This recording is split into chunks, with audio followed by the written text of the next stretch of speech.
Zero ships pass. How US just strangled Iran in Hormuz.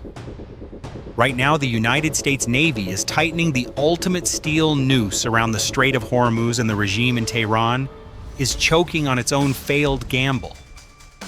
In the last 4 hours, exactly 0 ships have slipped past the American blockade into or out of Iranian ports. The world is watching live as the greatest maritime power on Earth delivers a masterclass in naval dominance that has already crushed 800 Iranian speedboats in the opening 48 hours of this second devastating wave. Carrier strike groups are surging forward. Destroyers are lighting up the horizon, and American sailors, pilots, and Marines are locked and loaded, ready to turn Iranian hatred into smoking wreckage on the waves. Right now, the Strait of Hormuz is a steel trap. F-18 Super Hornets are launching into a swarm of 800 Iranian boats. The distance is closing. The tension is breaking. If you were in that cockpit staring down a suicide swarm, what would you do? The second they cross the line? Comment below. Your strategy might be exactly how this naval showdown ends.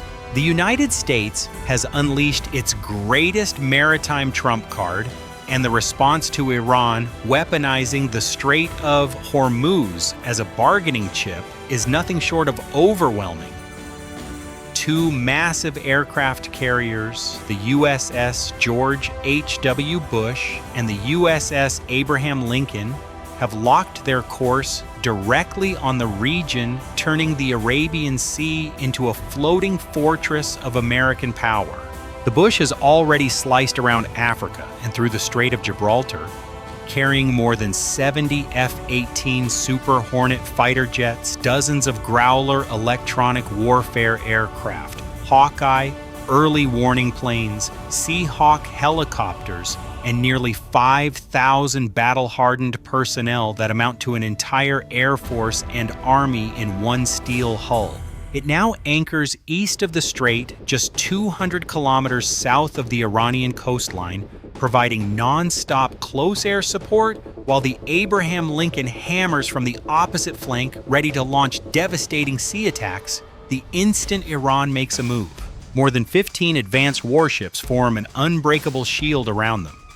Arleigh Burke, class-guided missile destroyers with Aegis combat systems scanning every shadow on the water. Ticonderoga, class cruisers, amphibious assault ships, packed with Marines and naval replenishment vessels, keeping the entire force fueled and fighting. These destroyers slice through the dark waters, radars locked on Iranian shores, missiles primed and guns trained for instant response. Amphibious ships sit heavy with fully equipped Marines waiting for the single order that could send them ashore in hours, backed by 3,500 troops of the 31st Marine Expeditionary Unit and their MV-22 Ospreys, plus another 2,500 from the 11th Marine Expeditionary Unit, already advancing across the sea. Minesweepers that raced from Pacific bases through the Strait of Malacca are now weaving their nets in the shallow waters of Hormuz, clearing paths for the main force, while P-8 Poseidon maritime patrol aircraft patrol the skies, their AI-supported sonars, listening for the slightest underwater threat. But as the surface fleet tightens the noose, a much darker threat remains hidden. Beneath the waves of Hormuz lies something that has the Pentagon's top brass losing sleep, a silent, invisible killer that could turn a billion-dollar destroyer into a steel coffin in seconds. Are the US minesweepers fast enough? Or is the Navy sailing into a massive graveyard? Let's look at the terrifying reality below the surface. This is not a show of force.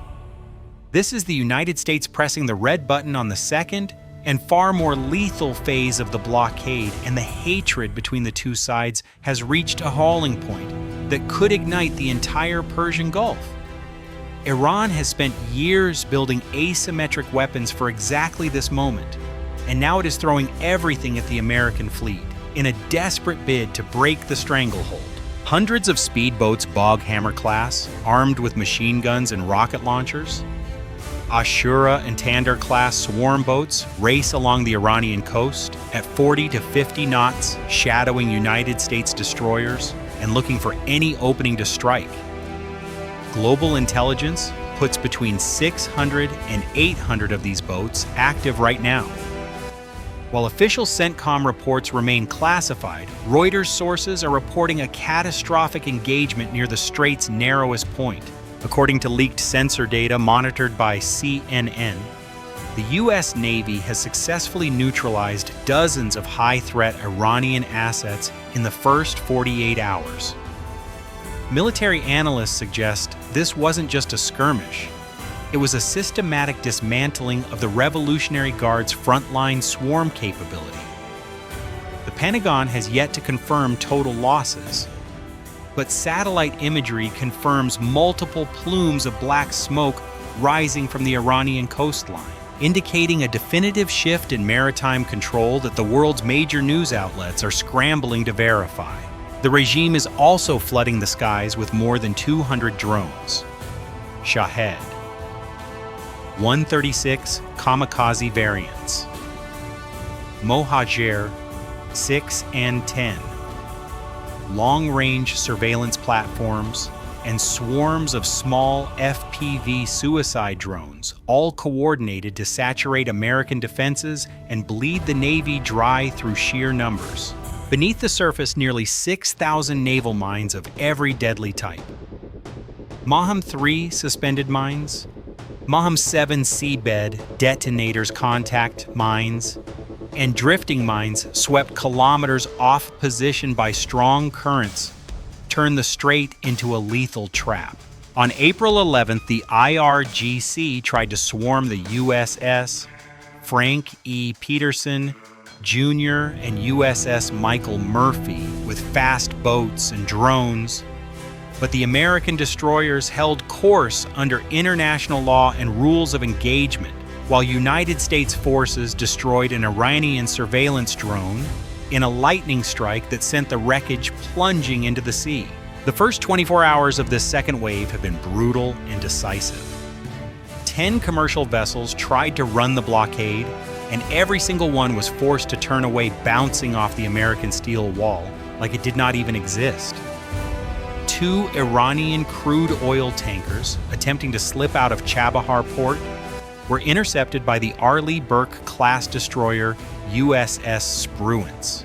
The Spruance closed in, radio crackling with the clear order, return to port immediately, do not attempt to breach the blockade, or face destruction. 0 ships passed through for Iranian ports, while neutral traffic to other Gulf nations continued untouched, proving the United States is not shutting the strait, but surgically strangling the regime's last economic lifeline. Karg Island, where 90% of Iran's oil flows to China, now sits paralyzed. Every tanker denied means millions more dollars evaporated from the war machine that funds drones, speedboats, missiles, and mines. The geography makes every second explosive. At its narrowest, the strait is only 33 kilometers wide, a distance a speedboat can cover in 20 minutes, a cruise missile in minutes, and a ballistic missile in seconds. Iranian coastal batteries on Bandar Abbas, Qasem Island, and Hormuz Island bristle with Noor anti-ship missiles. Chinese origin derivatives, with ranges up to 170 kilometers waiting for the order to fire. The swarm is coming. Hundreds of Iranian boats are closing in, but Washington is about to unleash a legend that hasn't been seen in naval combat like this before.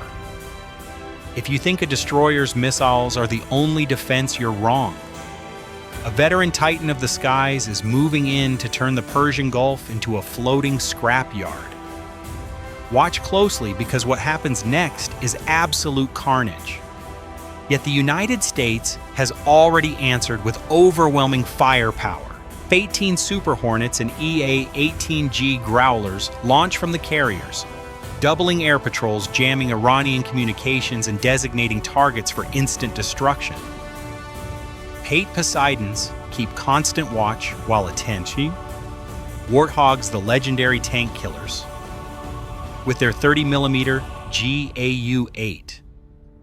Avenger rotary cannons tear through speedboat swarms, firing thousands of rounds per minute, shredding fiberglass hulls, and turning coordinated attacks into floating graveyards. B-52 and B-1 strategic bombers stand ready to hammer inland missile sites and command centers if the regime pushes too far. This mirrors American resolve in the South China Sea, where the same carrier strike groups and warships have enforced freedom of navigation against aggressive claims with identical sea attack dominance. Here in Hormuz, the message is louder and deadlier. The United States Navy is not just blockading it, is strangling Iran's ability to fund its hatred, and it is doing so with precision that leaves the regime no escape. The Irgc screams over radio and state media that it will give the harshest response to any foreign vessel, yet every aggressive move has been met with crushing American firepower that has already turned 800 boats into burning wrecks and forced the rest to scatter in panic. Midway through this live operation, the tension is electric, and the next few hours could decide everything.